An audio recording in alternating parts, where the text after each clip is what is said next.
И така време е за дългоочаквания сблъсък на двете генерации. Един ким, два града. Соникс срещу Оклахома. Шон Кемп с топката подаване. Обратно Детлев атакува коша. Фаулиране обаче от Сеш и Бака. Конганецът с испански паспорт. Немското крило, по принцип сигурен стрелец, този път обаче Стригълс успя все пак да отбележи.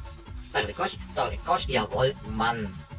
И така, Оклахома поема тяхната атака, Уестбрук с топката заслонна и Бака. Уестбрук атакува невероятна попа, обаче тук нещо остава. Кърси Холкин се е направил фал, така че коша не се зачита. Топката се изнася от Давид Дурантия, взема на тройката, играе рискован пас за Ибака, който обаче не успява, владя бомбата и отново не успява под коша, след това обаче извършва фал.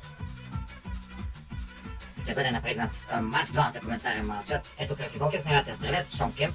Топката отива в Пейтън, Кемп му слага заслон, Пейтън реша да игра от другата страна, опитва да пробие към коша, връща далечна тройката, Шремп получава евростъпка, но не сигурно игра под коша. Там Ервин Джонсън, този дългуч, успява да вземе топката и отбелязва 2 точки за Оклахома. Сега от другата страна.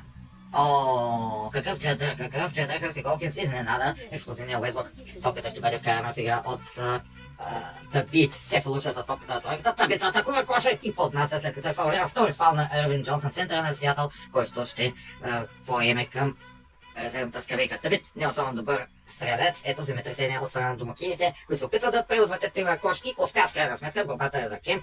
Той далеч напред към Пейтън беше това изпълнение, което обаче е фаулиран. Ръсъл Уестбрук с неговия първи фал. Гер Пейтън, добър, но не е перфектен стрелец от наказателната, успява да отбележи първия си кош.